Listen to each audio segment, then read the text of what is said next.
제가 요새 총선 방송을 하느라고 정신이 하나도 없어서 요새는 현장 방송을 잘 못합니다. 죄송하게 생각하고요. 총선에서 어떻게 하면 우리 국민들한테 유리한 그런 정치인들을 당선시킬 수 있을까라는 취지이고요. 나는 유권자다. 제목은 유권자 입장에서 후보를 바라보시는 거기 때문에 편안하게 토크쇼로 되는 방송입니다. 후보들이 너무 많고 누가 누구를 골라야 할지 모르는 이 상황에서 제가 보는 관점은 한미 FTA 폐기라든지 4대강에 관한 그 정책을 반대했던 분들, 또 힘들게 거리에 나와서 그런 이야기들을 끊임없이 얘기를 했었던 그런 분들을 많이 초대를 하고 있습니다. 오늘은 통합진보당의 군포에 출마하시는 송재영 후보님을 오늘은 만나보도록 하겠습니다. 안녕하세요. 네, 안녕하십니까. 반갑습니다. 네. 잠깐만요. 이게 조금 아직 익숙하지가 않아서.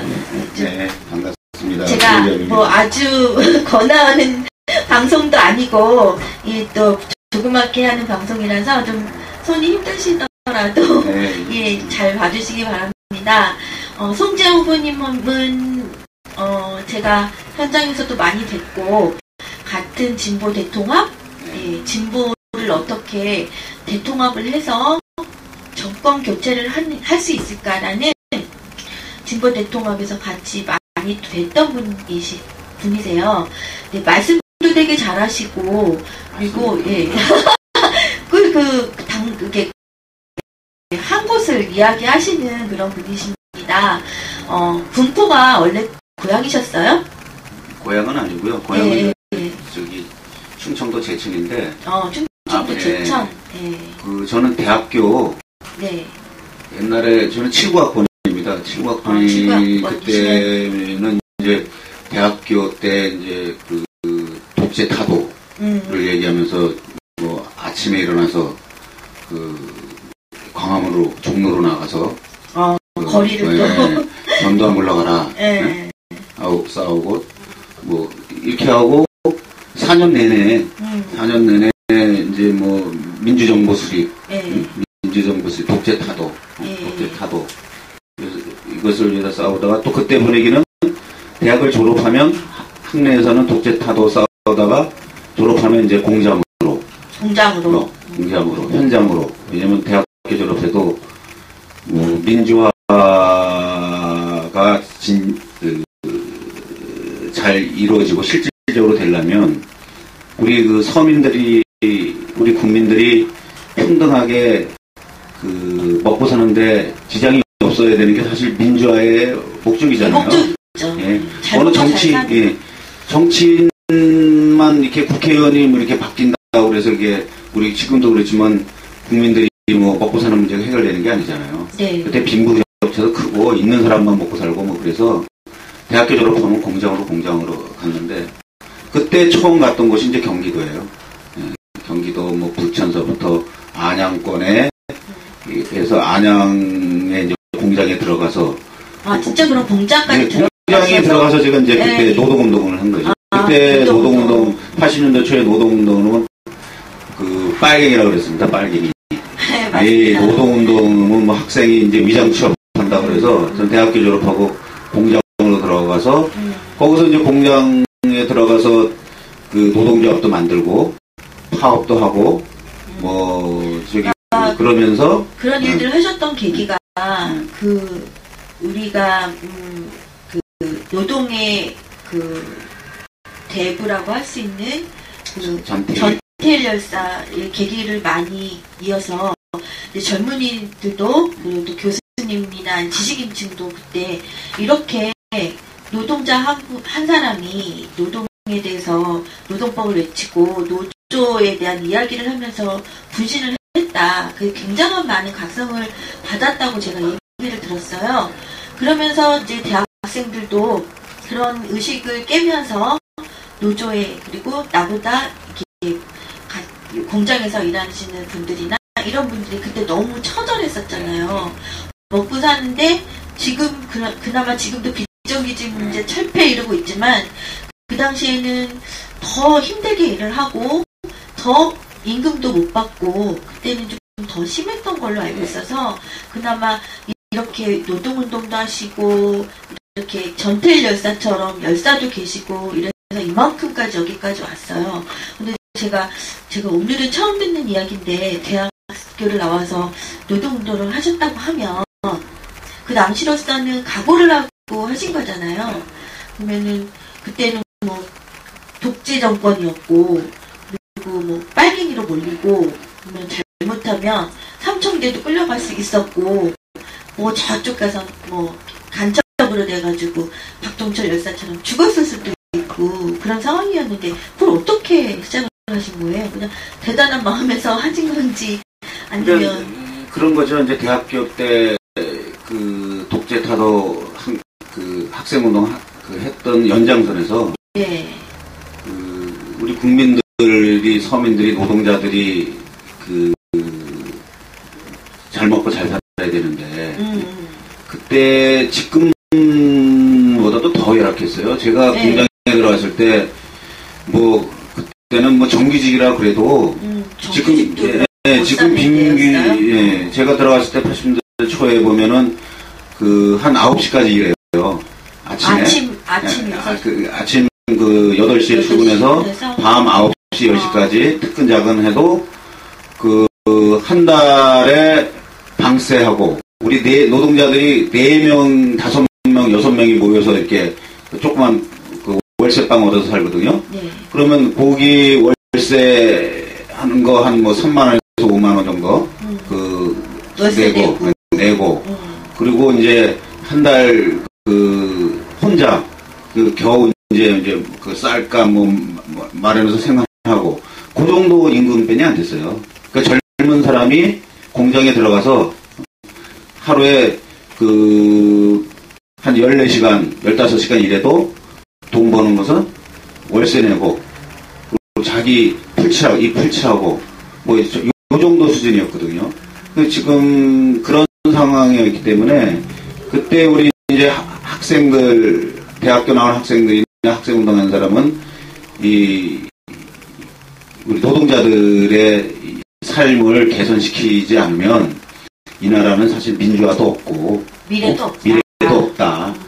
노동자나 노동자들이 각성해서 평등한 분배와 그 당시에 이렇게 이 생각이 있으시고 또 지식인이 있으신 분들이 나서서 이야기를 해주지 않으면 노동자는 노동자에 대해서 자기가 자기를 대변할 수 있는 그런 상황이 아니었던 시대죠. 아니었습니다. 이렇게 가서 이제 얘기를 해보면 그때는 이제 위장 취업이라고 그랬는데 들어가면 이제 우리도 방법이 있어요. 일단 열심히 해서 프레스도 돌리고 프레스도 돌고 로크로라 그래서 뭐 파이프 같은 것도 만들고 막 이게 금속 같은 거 이것도 하고 근데 노동자들은 일을 잘하니까 잘하면 거기서 배워야 돼요. 시다라고 해서 배워야 되거든요. 그러면 일에 관해서는 제가 이제 그 완전히 이제 꼬붕이죠. 그래가지고 막 이제 하면 이것도 해. 왜 이렇게 못해? 그러면 이제 배우면 그러면서 그 속에서 이제 친하게 돼요. 술도 먹고 같이 살고 축구도 볼도 차고 놀러도 등산도 가면서 친해지잖아요. 친해지면 거기서 이제 자연스럽게 얘기를 하는 거예요. 그때 이제 그게 위장 취업이라는 얘기가 되는 거예요. 그러면 뭐냐면 야 저기 그 노조라는 게 어디서 파업을 해가지고 그 노조 민주노조를 만들었다 그러더라. 그래서 노동자들이 지금 우리 지금 그 8만 원 받는데 그런다 그러더라. 그러면 그런 식으로 이제 관심을 갖는 거예요. 그리고 이제 무슨 집회가 있으면 그때는 상담소가 많았습니다. 상담소. 그러면 저희가 연결돼 있거든요. 그러면 상담소 교육대 이렇게 문화행사나 이렇게 데려가요. 우리 거기 한번 가볼래? 그러면 거기 뭔데? 했더니 한번 가봐. 가보면 거기 이제 노동자들이 왜 이렇게 노예로 사는지, 노동자들이 왜 공돌인지. 그때는 노동자들이 지금은 그 대기업 땡기면은 엄청나게 잘 사는 사람들인데 그때는 공돌이 무식하고 노동자 그러면 막 1인식이 됐어요. 시골에서 많이 올라와서 배우지도 못하고 막 알지도 못하고 무시당하고 뭐 노예였습니다. 임금 노예였지. 저임금의 임금 노예인데 그 사람들을 하나씩 교육이라든지 무슨 노동절 같은데 이렇게 가면 노동자 인간답게 살아보자 막 그러면 감동을 받고 오는 거예요. 야, 저런 게 있구나. 나도 노동자로 태어나서 부모 잘못 만나고 못 배워가지고 이렇게 사는 줄 알았는데 노동자들도 저렇게 알고 보니까 나를 착취하고 잘 사는 사람들이 나를 월급을 덜 주고 그래서 그런 걸 나는 것을 노동자들이 하나씩 깨닫기 시작하는 거예요. 그렇죠. 네? 네. 깨닫기 이거 알려주면 알려주는 거죠. 금방 깨달아요. 나도 이거 뭐 공부부터 부모 잘못 만나서 이런 게 아니라 나도 내 요구를 하면 행복하게 살 수 있겠구나. 나도 임금도 받고 나도 지위를 차지. 그 역사 속에서 지금 노동자가 있는 거예요. 그렇죠. 현대, 기아, LG 그 사람들 그때는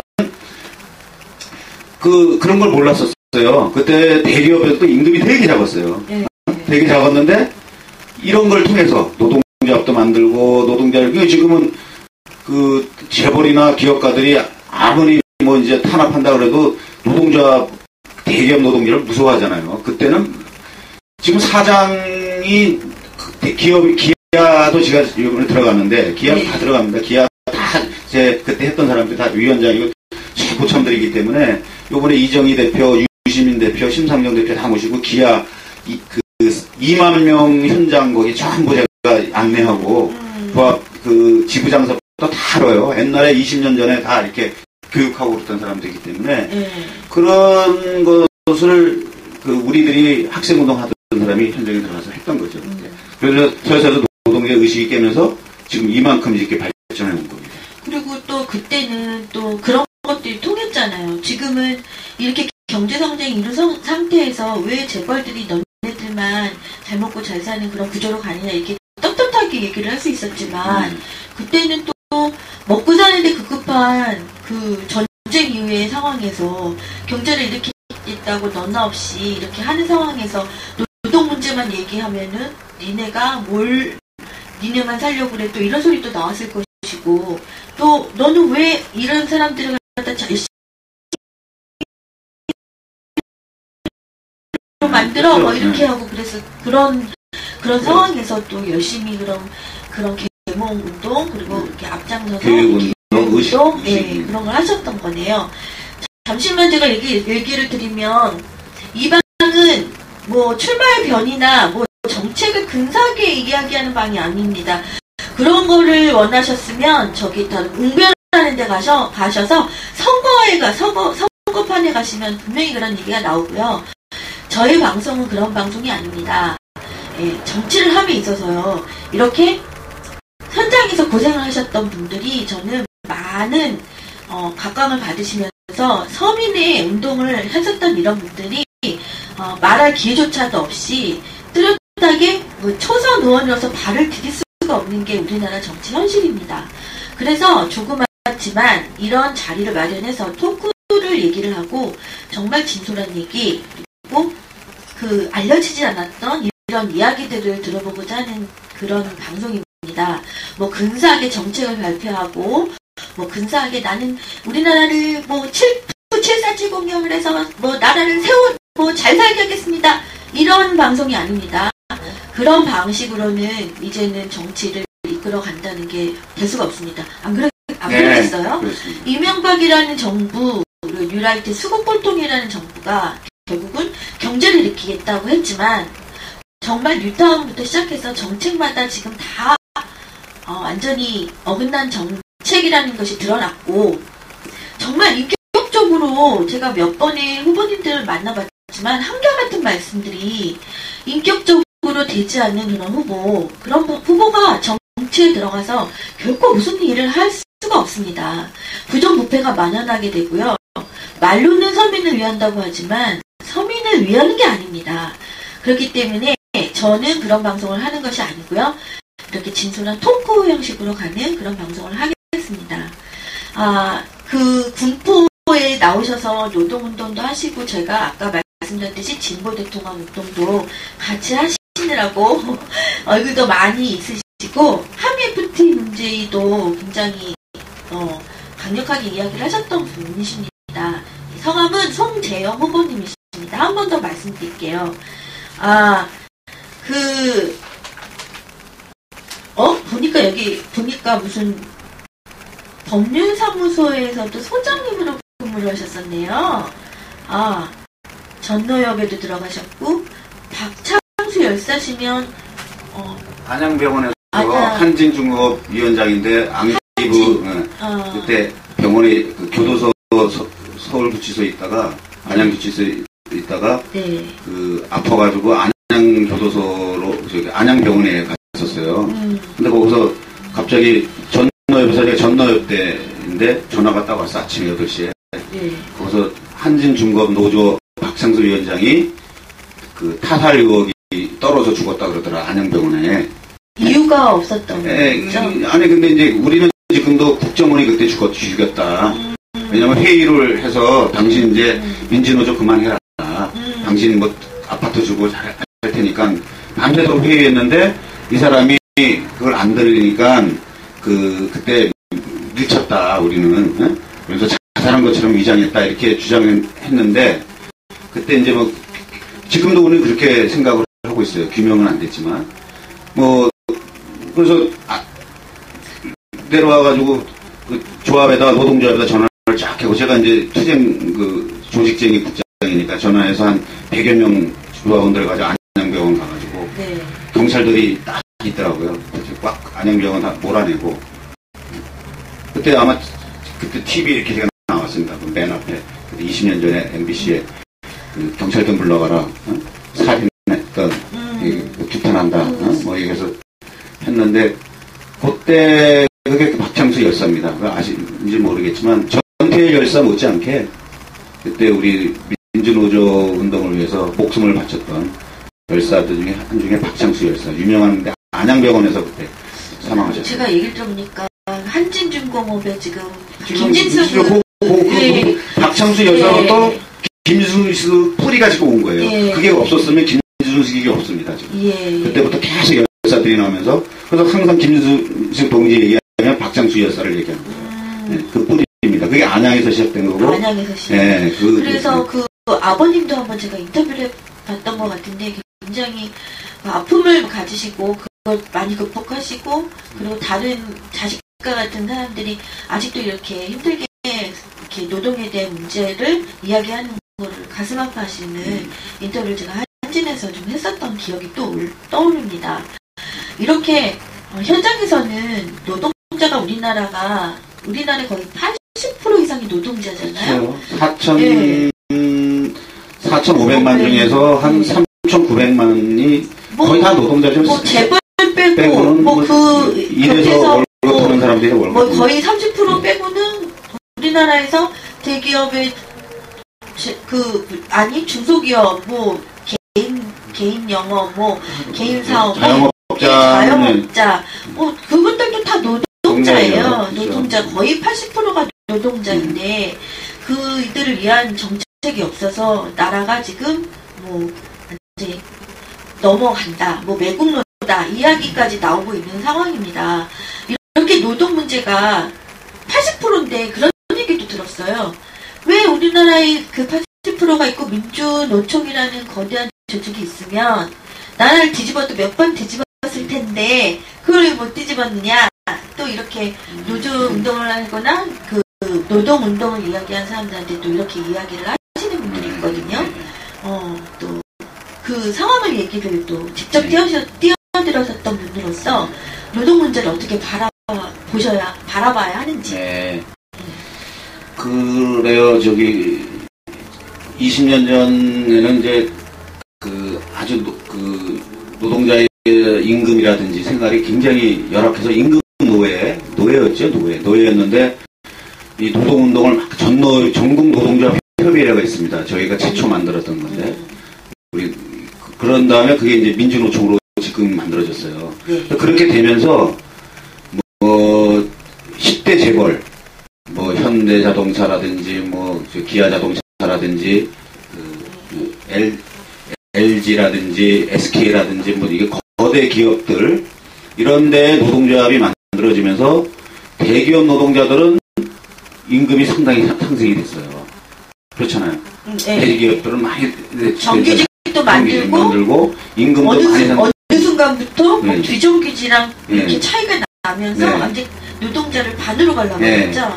그러니까 민주노총이 이제 그런 부분 속에서 이제 일단 뭐 임금을 많이 받으니까 네. 많이 받으니까 임금 인상이나 자기 복지 투쟁으로 가지 자기보다 더 열악하고 더 문제 있는 사회적 문제 이 부분에 대해서는 이제 약간 이제 주춤하게 되는 거죠. 노동자들이 아마 경제적인 목적으로만 하는 게 노동조합이기 때문에 또 그런 부분도 있고 한 부분은 뭐냐면 노동조합이 아까 이제 그런 표현을 쓰셨는데 뭐 나라를 뭐 개혁하고 민주화하는데 몇 번 했을 것이다 이렇게 하는데 그게 못했는데 왜냐면 노조 조직률이 우리나라 참 낮습니다. 세대만 하더라도 한 40% 50% 노동자들이 다 산별 노조에 가입돼 있어요.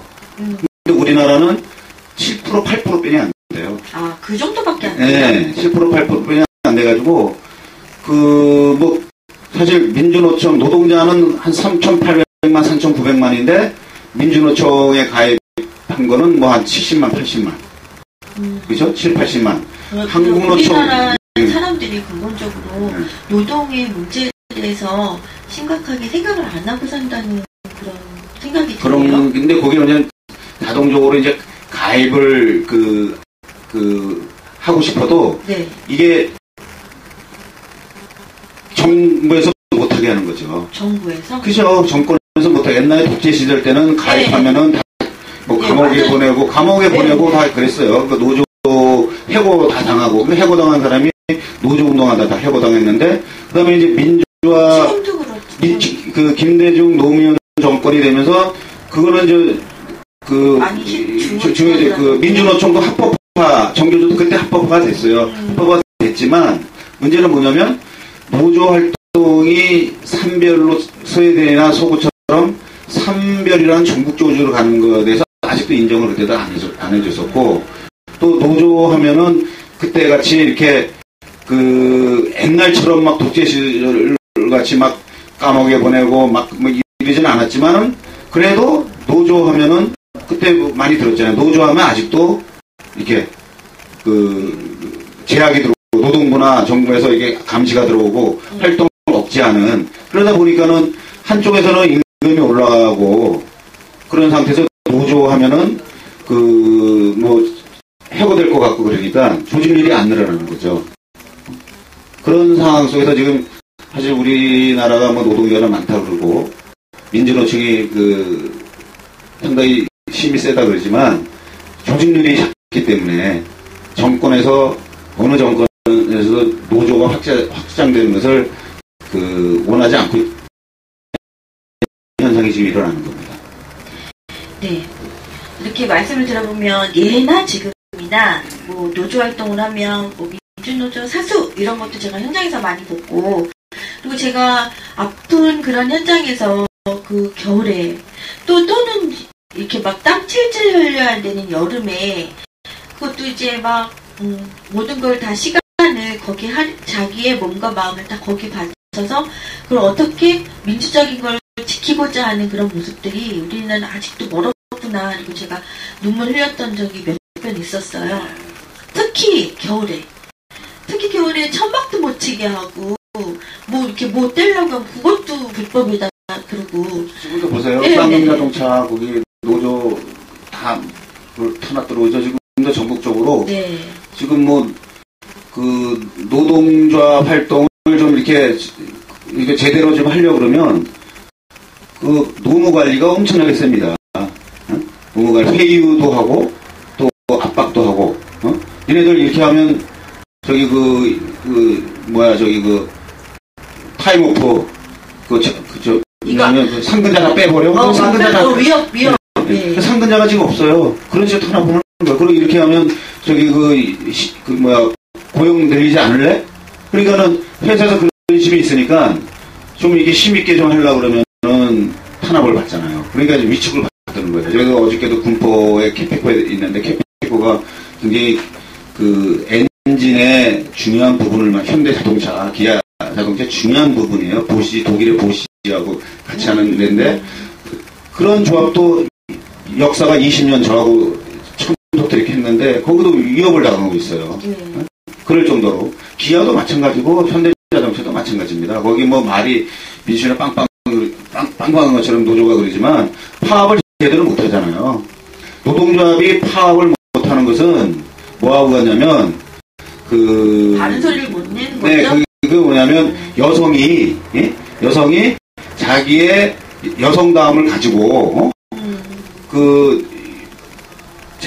나타내는 것을 막는 거와 똑같은 거예요. 남자도 남성다움을 가지고 남성다움이 있어야지 자기가 사회나 어떤 뭐 어디서 남성으로서의 정체성을 유지하잖아요. 네. 그죠? 여성도 마찬가지잖아요. 근데 그걸 인정한 남성다움을 거세하고 여성다움을 고세하고서 그냥 사람으로서 살아라 그러면 딴 걸로만. 그러면 그게 없잖아요. 노조도 마찬가지예요. 노조도 그 헌법에 보장된 게 뭐냐면 아시겠지만 그 단체 교섭권, 네. 예? 단체 행동권, 그 단체 행동권이라고 했어요. 파업권인데 지금 파업을 이명박 들어서가지고 제대로 파업한 데 한 번도 없어요.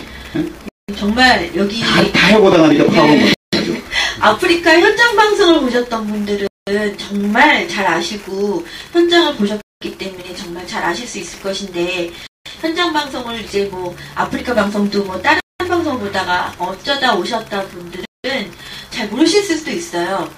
그 노동자들이 그 바른 말을 하고 내 거를 지키기 위해서 그렇게 얘기를 하면 잡아갑니다. 잡아가고 그리고 막 먹고 사는 거에 제약이 엄청 경제적으로도 딸리게 되고 뭐 옛날엔 정말 지도새도 모르게 죽고 이런 열사님들도 있었지만 지금도 그런 게 그렇게까지는 아닌다 하더라도 이제 돈으로 그리고 몸과 마음과 다 다치고 쌍용의 지금 벌써 한 분 19분에서 또 두 분이 또 돌아가셔서 지금 21분이세요. 21분이 돌아가셨습니다. 그렇게 이 마음의 병으로 인한 자살과 마음의 병이 앓게 되면 또 몸도 아프고 그래서 결국은 2년 동안에 취직도 못하고 이러니까 경제적으로 힘들고 이러다 보니까 자살하시고 이런 것들이 다른 게 폭력이 아니에요. 이런 것들이 사람이 사람답게 살 수 없게 하는 것들이 이런 폭력이에요. 근데 그것들을 방관한 게 이 정부입니다. 제가 현장의 방송을 시작한 게 2008년도인데 2008년도부터 시작을 해서 뭐 광우병, 뭐 민영화 문제 또 갑자기 교육 문제도 걸려요. 막 선생님도 막 잡아가요. 막 그러더니 노동자들도 계속 거리로 나오시기 시작하는데 4년 내내 거리에서 사시더라고요. 이런 정부는 이런 나라는 민주적인 정부라고 할 수가 없겠죠. 그래서 저는 이번에 총선에 정말 바뀌어야 된다고 생각을 하고요. 많은 분들이 말로만 이렇게 이야기하는 정책은 이제 바꿔야 된다. 기득권을 다 갈아라. 이렇게까지 이야기를 하고 있으십니다. 아까 말씀을 들어보니까 군포에 무슨 사업장들이 굉장히 많으시고 또 이런 민주노동 운동을 하셨기 때문에 군포에도 나가실 수밖에 없는 그런 상황이 되신 것 같아요. 이제 뭐 정치적인 얘기는 좀 들으라고요. 군포에는 또 어느 후보가 나오나요? 군포에는 통합진보당은 뭐 제가 그동안 한 25년 동안 지역에서 노조운동, 시민 아시겠죠? 군포는 소각장 운동이 유명하잖아요. 소각장 운동. 네, 옛날 소각장 할 때 뭐 언론에 많이 탔죠. 그때 제가 그 집행위원장 대표를 맡으면서 소각장 운동도 하고 수리산 관통터널 봤는데 시민운동도 이렇게 좀 하고 그리고 지금 이제 민주노동당에서 통합진보당까지 왔는데 제가 이제 오랫동안 하다 보니까 제가 이제 통합진보당에는 단임 후보가 됐고 단임 후보가 되셨군요. 네. 민주당에서는 지금 한 민주통합당인가 민주당에서는 8명 나와서 지금 8명 나와가지고 이제 경선한다. 뭐 이런 얘기가 있고. 참고로 19일부터 뭐 일주일 내내 경선을 한다고 합니다. 경선이 시민 선거인단 모집하는 거죠.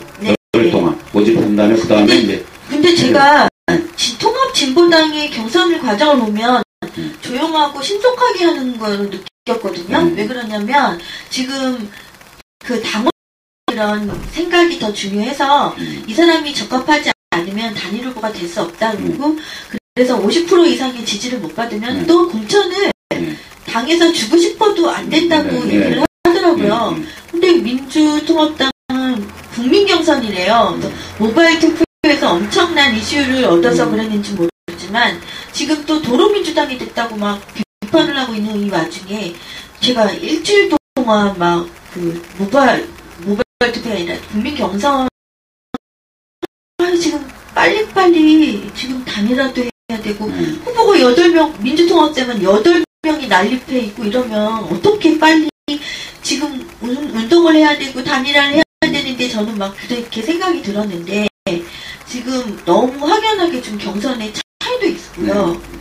일단은 붐을 일으키겠다라는 그런 생각도 있는 것 같아요. 일종의 플러스 꼼수 플러스 꼼수를 일으키려고 지금 그런 것 같은데 어쨌든 국민통합당도 지금 일주일 동안 경선을 해서 단일 후보를 만들고 여기 통합진보당에서는 단일 후보가 되셨기 때문에 또 경선을 또 해야 되겠죠?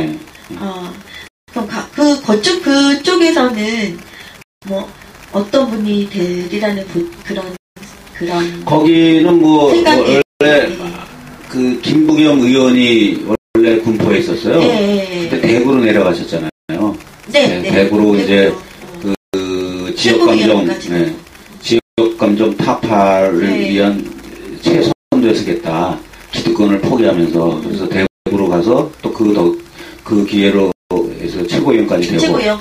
그러니까 이제 뭐 민주당에서는 뭐 서울에서 내려온 사람, 이쪽에서 내려온 사람, 저쪽에서 내려온 사람이 뭐 지역에서는 이제 전 도의원도 나오고 그리고 전 시의원도 나오고 뭐 이렇게 좀 많이 나왔습니다. 많이 나와서 저는 이제 통합당에서 한 명이 나와서 이렇게 하고 있는데 이제 어떻게 될지 모르겠어요. 근데 지금 얘기로는 저하고 시민회의를 만들고 또 같이 하고 또 동지적 관계고 또 어떻게 보면 제가 또 그 시민운동도 제가 YMC 제가 군포 이사입니다. 이사인데 YMC 이사인데 YMC 전 총장이었던 이하경 그 씨가 민주당으로 해서 또 공천 전략 공천 그거 뭐냐면 민주당 후보는 다 이제 경선 없고 들어가고 한 사람만 딱 민주당 후보로 오는 거예요. 근데 물론 그 후보하고 이하경 그 총장하고 저하고 이제 뭐 경선하는 절차는 남아있지만 그 방식이 관련돼서 시민사회단체에서는 지역에서는 반발이 소명서가 나왔는데 반발이 상당히 심하고 왜냐면 무슨 문제가 있나요? 왜냐면 일단은 뭐 다른 걸 지금은 옛날하고 달리 풋뿌리 민주주의 시대예요. 그리고 소통을 많이 얘기하잖아요. 소통을 많이 하는데 이하경 씨는 군포에 대해서 아무것도 몰라요. 그래서 그 중앙에 군포가 어느 동에 뭐가 있는지 뭐 슈퍼마켓가 어디 있는지 아무것도 모르는데 민주당에서 전략 공천을 받아서 원래는 이하경 씨는 아시겠지만은 최고위원 선거 시민단체의 상징으로 최고위원 선거 나왔기 때문에 거기서 떨어지면 뭐 공심위 위원장이라든지 비례대표를 줘야죠. 통합진보당에서는 대표도 주고 비례대표 1번도 주고 또 시민회의에 두세 석까지 그 전략 공천하겠다라고 하는데 통합진보당은 안 왔어요. 안 오고 민주당으로 갔는데 민주당에서는 지금 비례대표도 안 주겠다니까 군포로 지금 이제 전략 공천하러 내려온다는 거예요. 근데 지역 시민단체에서는 뭐 아니 있겠지. 왜냐면 다른 사람은 몰라도 시민운동하고 그런 사람이면 지역 단체하고 시민들 소통이 돼야 되잖아요. 소통이 돼야 되는데 거기는 안 만나보고 뭐 거기 그 전략 공천 나오면 반발이 있을 수 있겠죠. 아쉽습니다. 이하경 후보님도 제가 막 모바일 투표할 때 굉장히 밀어내었던 후보고 개인적으로도 굉장히 괜찮으신 분이신데 왜 민주통합당에서 왜 그분을 그렇게 내버려두고 비례대표는 총리죠, 사실. 예. 이런데 그 사실 시민운동 오래 하셨잖아요. 하셔가지고 그러는데 사실 상처를 주는 겁니다. 상처를 주는 거죠. 거기 내려가서 진보 진영과 민주당이 하기는 벅차니까 당신이 내려가서 시민운동 진보 운동한 시민운동 아니냐 가서 송지영을 제압해라. 이렇게 특명을 내리는 거예요.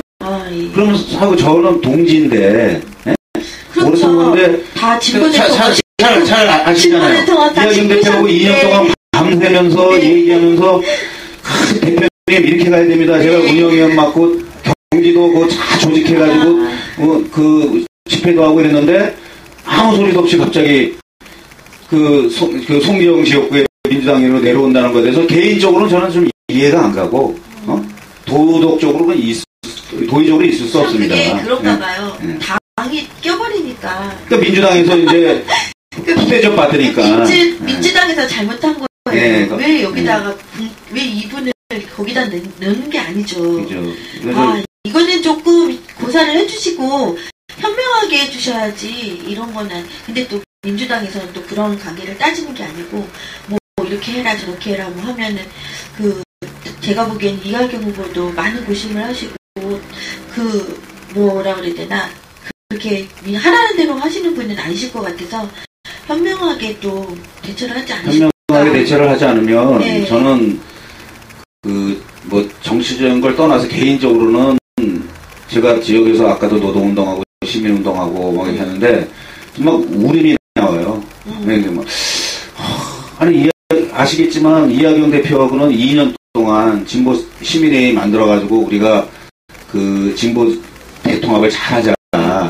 그리고 밤새면서 진보 대통합에서도 민주통합당에 가신 분들이 있으시면 그분들이 잘 되시길 바라고. 도리어 갔을 때 도리어 많은 운영위원들이 아니 합의도 없이 왜 민주당이 덜렁 갔느냐 그럴 때 제가 앞장서서 이왕 이렇게 된 거 뭐 기자회견하고 막 이렇게 해가지고 막 비판하지 말고 그때는 또 혁신을 하신 거시기 때문에 민주당 가서 잘하겠다 그랬습니다.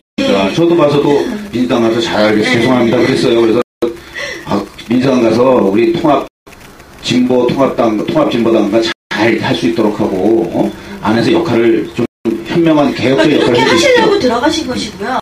그런 역할을 해주셔야 할 분을 자리를 내줘야 되는데 제가 모바일 투표한 이후에 느꼈던 게 도로 민주당이라는 얘기도 그렇게 나왔던 것이고 그래서 뭐 혁신과 통합 쪽 이런 분들이 시민단체 껴갖고 들어가셨던 분들이 자리가 없어진 거예요. 겨우 100만 밀리언 하셨던 문성근님 한 분밖에 못 올라가신 결국은 많은 사람들이 붐을 일으키면서 모바일 투표 저도 현장 투표까지 하면서 했는데 결국은 당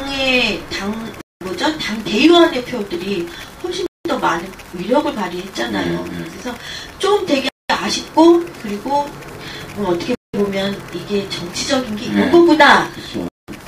우리가 이럴 수 있구나 라는 생각이 들었을 정도인데 그렇다고 해서 또 민주통합당에 있는 분들을 다 내칠 수는 없는 것이고요. 민주통합당에는 또 굉장히 좋은 후보들이 많으시고 또 아까 말씀하셨던 개혁을 하시고자 했었던 분들도 좋은 분들이 많이 가서 계시니까 어쨌든 잘 되셔서 현명하게 하셔서 잘 이루셔서 잡음도 없고 서로 뭐라 그래야 되죠? 마음의 상처를 다 그렇죠. 진보 통합이나 시민 정치 세력화를 특히 이제 촛불들을 중심으로 해서 아시겠지만은 시민 정치 세력화를 해야 된다. 기존 정당들이 진보 정당이나 민주당이나 촛불 시민 정치 세력을 끌어안지 못한다. 지금 그런 문제가 있지 않습니까? 그러면 재작년에는 그 풀뿌리 지방자치가 화두가 됐고 무상급식 그게 되게 화두가 됐었는데요. 이번에 총선에서는 이렇게 시민 운동을 했었던 분들이 막 정치를 나가고 또 뭐 방송인들이 있으시잖아요. 뭐 아프리카 문영시 사장님이나 뭐 민중의 소리 있는 분들이나 이분들이 얼마나 언론들이 가버렸으면 본인들이 또 정치를 뛰어들어서 언론의 또 개혁을 위해서 가시겠다고 또 가신단 말이에요. 제가 이런 거 보면서 국민들을 다 정치화시키는 이 정권이 정말 끝까지 이렇게 우리를 정치화까지 눈을 뜨게 해줬구나. 그런 면에서는 되게 고맙다는 생각이 듭니다. 분명히 시민운동을 하셨고 또 그리고 노동운동을 하셨던 분조차 지금 정치라는 곳에 나가시려고 하시는 이유가 뭐겠어요? 그렇죠? 바꿔보겠다.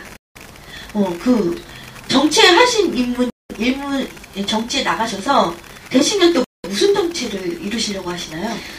저는 노동운동, 시민운동을 쭉 하면서 사실 한나라당이나 민주당에서 전 군포에서 옛날에 시민 후보로 당선까지 됐으니까 네. 유혹이 많았죠. 김부겸 의원도 민주당 들어오면 자기가 시장 이후에 경선하면 충분히 이길 수 있다 이런 얘기도 하고 한나라당에서도 이렇게 했지만 저는 이제 끝끝내 진보당을 만들고 그거를 장기적으로 이렇게 해왔던 이유는 기존 정당이 어저께 제가 후보 선출 보고대회 문회회관에서 했는데 그런 얘기를 했어요. 왜냐면 10년 전에 민주노동당이 무상급식 얘기했습니다. 네. 얘기하고 무상의료 얘기하고 무상교육 얘기했는데 그때 제가 동네에 나가서 사람들한테 얘기하면 그거 과격하다. 그게 이루어질 수 있겠어? 민노당 과격하다. 아니 지금 영국은 거기 공짜 무상 병원 다 가요 했더니 영국하고 우리하고 같아? 네. 아이 송재영 너무 그래서 안 돼. 맹 그냥 구름 잡는 소리만 하고 말이야. 그 허황된 국민들이 안 믿어. 그러니까 표도 안 가는 거야 민노당. 근데 지금 10년이 됐는데 무상보육 됐잖아요. 근데 어제 그 얘기했어요. 무상보육 되지 않았습니까? 10년 전에 민노당 과격하고 송재영 과격하고 허황되다 그랬는데 무상보육 되지 않았습니까? 제가 시험 출마할 때 주민참여 예산제 얘기하고 했을 때 주민이 얼마나 의식이 낮고 얼마나 무식한데 주민이 참여해가지고 예산을 해. 그랬는데 지금 주민 참여 예산제 다 내고 있어요.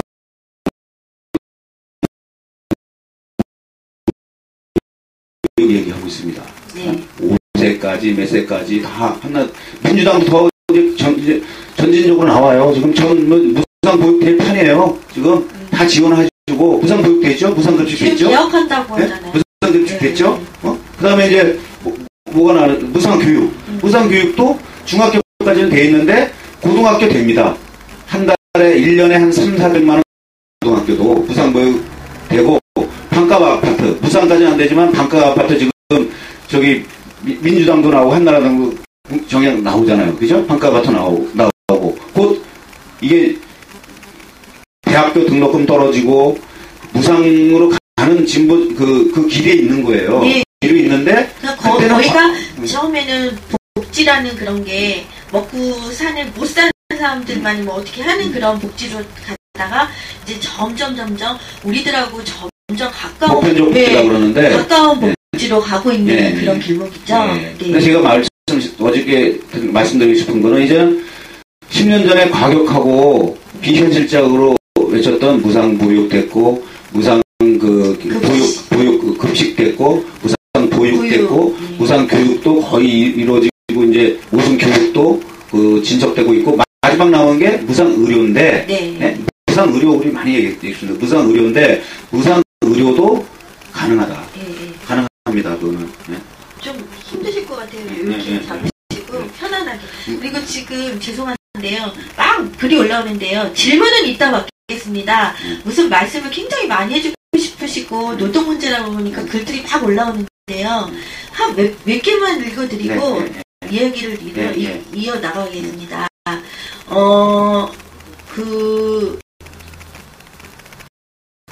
중요한 거는 민주노동당 국민참여당에서 선제적으로 추천했던 사회적 아젠다들이 표면으로 피부로 국민에게 다가올 때 민주통합당으로 뭐 이건 다른 분이 얘기하셨고 팜플렛 보는 것만으로 충분한 것 같습니다. 뭐 어떤 말을 들으셨는지 모르지만 이 노동의 문제에 대해서는 아까도 계속 올라왔었는데 질문을 뭘 하신다는 거죠? 군포 시민이 후보자에게 이렇게 가까운 거를 질문할 수 있다면 정말 의의 있는 시간일 것 같습니다. 이런 이야기들이 올라왔네요.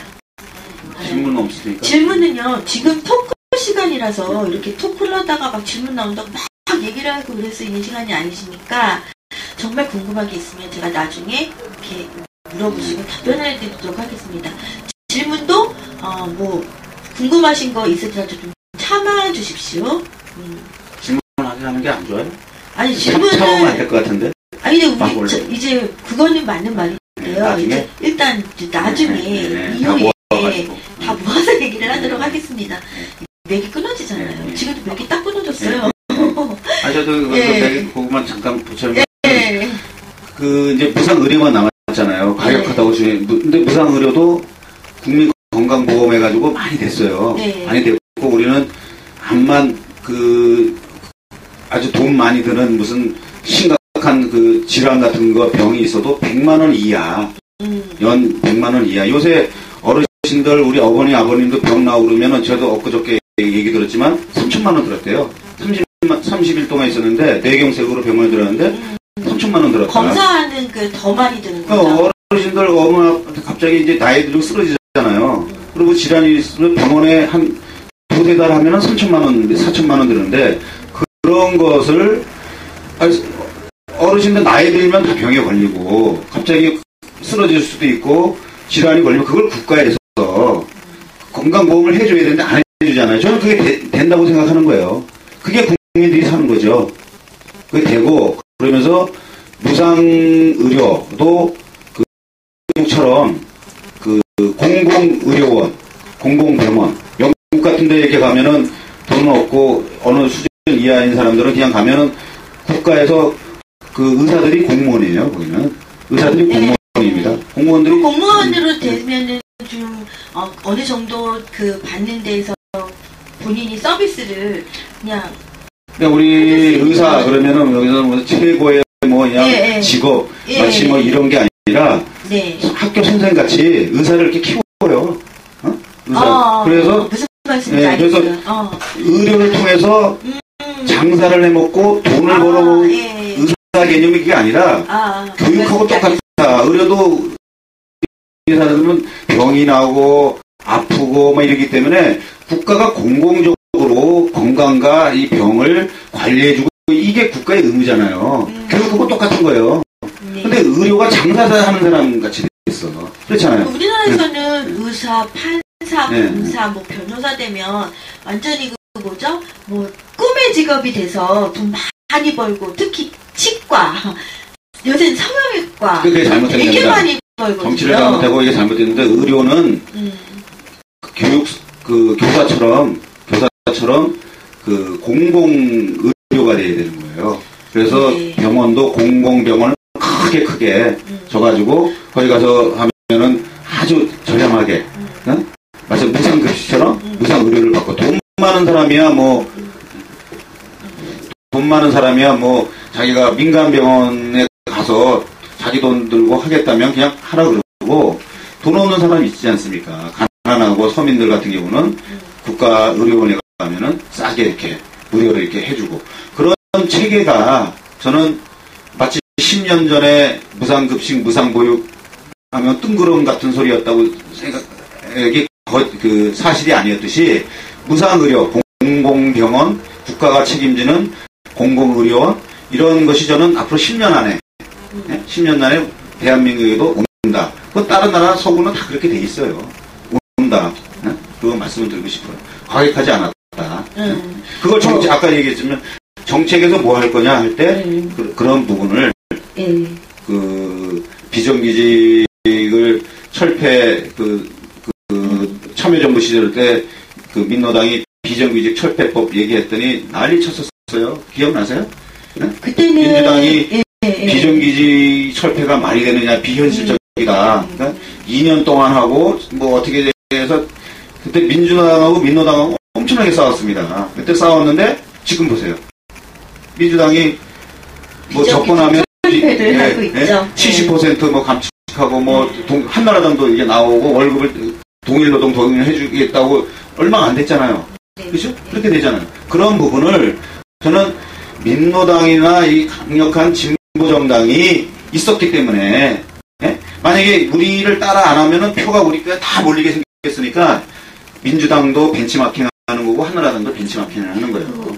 노무현 정권의 열린우리당이 잘한 것도 있고 못한 것도 있는데 저는 그렇게 봐요. 조금 노동 문제도 노무현 대통령이 조금 더 노동운동도 좀 하셨던 분으로서 기대가 너무 많아서 그만큼 기대에 못 미친 노동의 그런 정책이었다라는 비판을 받고 있는 것 같은데 제가 보기에는 비정규직 법 자체로는요,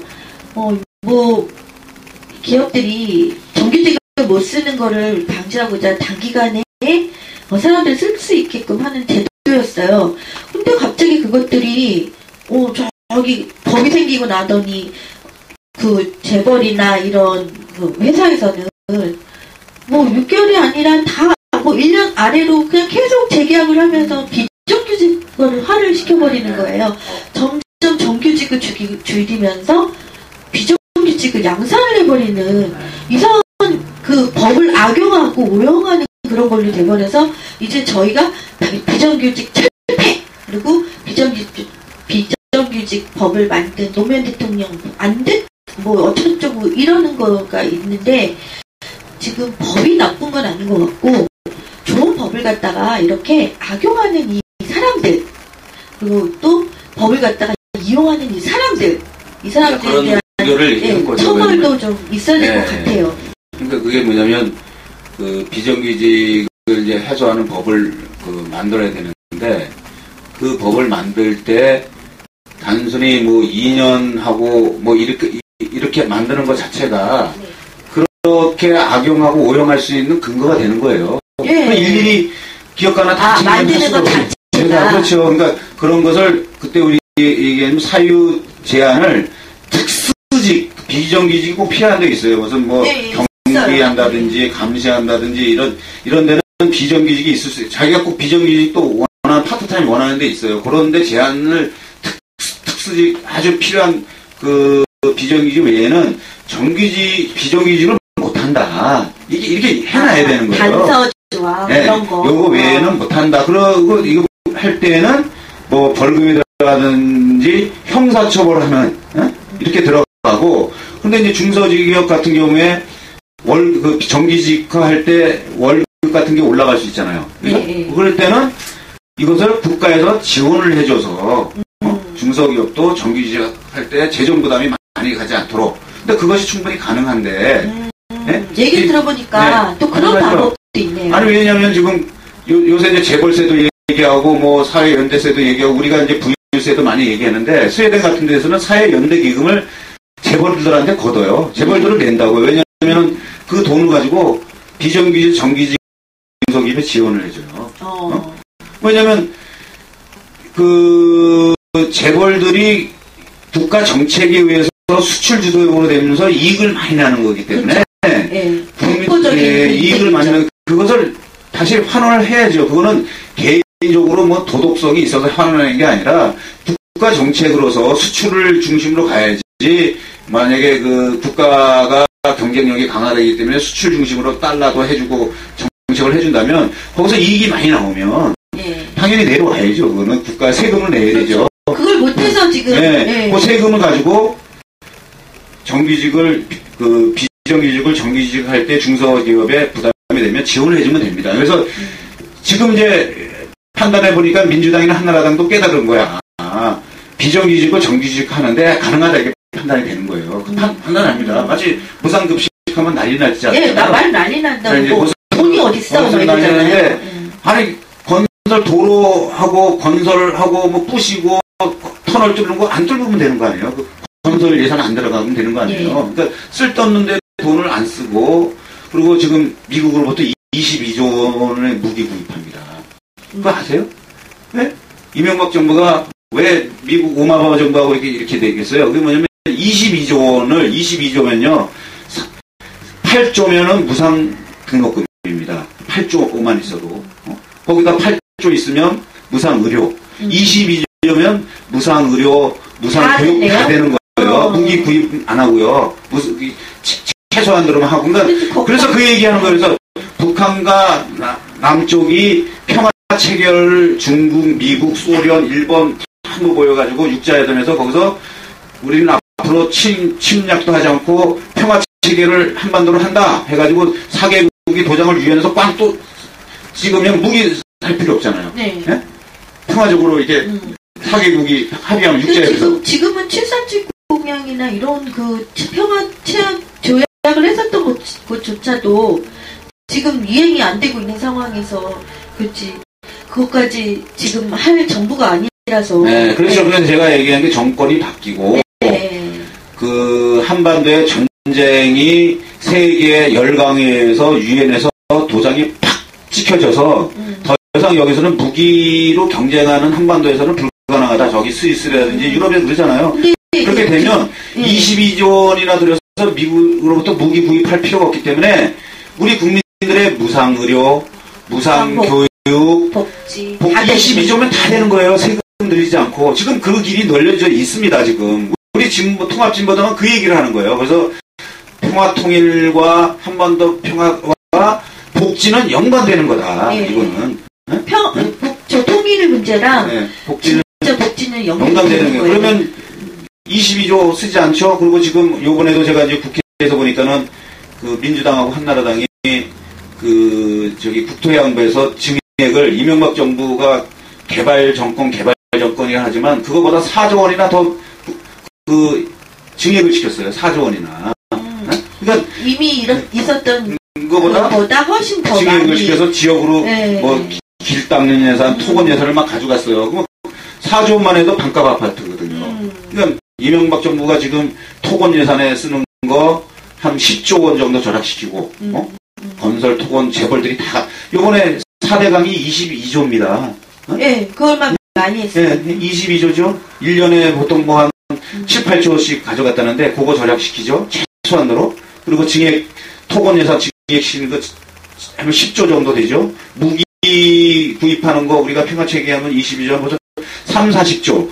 이제 300조에서 우리 예산이 340인데 10%는 막 낭비성 예산이고 막 퍼주는 예산이에요. 거기 벌써 30조잖아요. 제가 시연해봤기 때문에 아니에요. 막 퍼주고 안 써도 되는 예산이에요. 그 불효불급 예산이라는데 10조에다가 무기 구입하는 거 평화체제 되면 한 22조. 그래서 최소한으로 한 50조 정도는 30조에서 50조 정도는 복지 예산으로 세금 안 해도 만들 수 있다. 진보당이 얘기하는 거예요. 이 말씀이 되게 중요한 게 뭐냐면 다른 다른 정당에서 복지 얘기했을 때 너네 돈이 어딨어 이런 얘기를 했는데 우리가 그때 즉각 이런 대응을 못했다는 거 그것 때문에 또 문제가 생기는 것 같습니다. 문제는 또 지금 어떻게 하면은 그 통합진보당의 지지율이 오르면 또 우리 공포로 나오신 송재영 후보님 또 올라가시잖아요. 그리고 여기 그 종로의 김원열 후보님 또 저번에 나오셨던 박무 후보님 진보대통합의 박무 후보님도 또 많이 덩달아서 지지율이 올라갈 건데 지금 되게 답답해 하시는 게 그럼 올릴 수 있는 그런 방법이 뭐냐 지지해주고 싶어도 정확하게 그거에 대해서 말을 해라 뭐 이런 식으로 올라오고 있더라고요. 근데 박무 후보님께서는 그런 얘기를 하셨어요. 인간다운 정치 인격적인 정치를 하지 못하면 아무리 정치인이 됐다 하더라도 그것들이 우리한테 돌아오지 않는다는 그 사실 하나가 제일 큰 무기다 이렇게 얘기를 하셨고 진보통합당이 지지율이 지금 서서히 오르고 있어요. 근데 제가 보기에는 지금 잠재적인 그런 표층이 아직도 지켜보고 있는 그런 상태인 것 같아요. 그러면 어떻게 하면 진보통합당이 지지율을 이렇게 확 올릴 수 있을까라는 질문이 계속 올라오고 있습니다. 뭐 지금은 그렇게 크게 어느 당이나 다 똑같이 그렇게 뭐 선거운동 후보님들이 그렇게 딱히 할 게 없죠. 그쵸? 뭐 명함 돌리고 또 뭘 할 수 있죠? 명함 돌리는 거. 명함 돌리는 거 하나밖에 지금은 할 수 있는 게 없죠. 그래서 아침에 후보님들의 스케줄을 보면 뭐 아침에 나가서 저녁 11시, 12시 심지어는 새벽까지 뭘 하시는지 모르겠지만 새벽까지 움직이시는 그런 후보님도 있다고 합니다. 여러분들 꼭 알아두셔야 하는 게 뭐 명쾌하게 답을 내라 이렇게 하지만 분명히 알아두셔야 할 거는 선거 같은 경우는 이제 차박따박따박 진행되는 룰이 있고요. 그 룰에 따라서 뭘 한다고 하는 것이 아닙니다. 그렇기 때문에 그에 맞춰서 후보님들이 또 본인을 알리고 정책을 얘기하고 그러는 겁니다. 그래서 제가 말씀을 드릴게요. 요거를 상당히 중요한 부분인데, 저는 이제 지역에서 20년, 25년 했기 때문에 아는 사람이 많아요. 네. 아는 사람 많고, 그런데 무슨 얘기를 하냐면, 아니, 우리 당원들도 그래요. 이제 민주당하고 통합됐으니까, 제 당원, 거기는 당비 안 낸다는데 당비 안 내도 돼요. 간부가 그래요. 전화가 오고, 지금, 심지어 당원들도 그러는데, 지역에 나가면, 진보 통합 이거 딱 주면, 네, 통합당, 민주당하고 같은 당인 줄 알고, 그에 대해서, 후보단이라 예비후보 많이 나오셨는데, 참 이거만 내면 되는데, 이렇게, 아마 TV 보시는 사람도 그럴 거예요.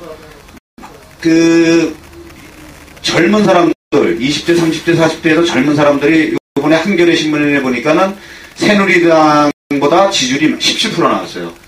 그 사람들은 이제 통합진보당하고 민주당하고 차이가 난다는 걸 알기 때문에 지지를 보내는데 30대는 좀 알죠. 모르는 사람들은 하나의 당인 줄 압니다. 제가 매일 길거리 나가잖아요. 그러면 송의원님, 송문원님 통합자만 보면 왜냐면 옛날에 TV에 민주통합당 막 경선하고 하면서 다 통합된 줄 알더라고 지금. 그게 뭐냐면 다 통합이니까. 그러니까 혼재돼 있습니다. 그러니까 지금 민주당 지지율에 통합진보당이 혼재돼 있는 거예요. 지금. 그렇기 때문에 지금 민주당 지지율이 높은 것을 자기네들 온전한 지지율이라 생각하면 안 됩니다. 이거는 전문가들도 그렇게 벌써 기사에 났었고, 제가 실제로 느낀 거예요.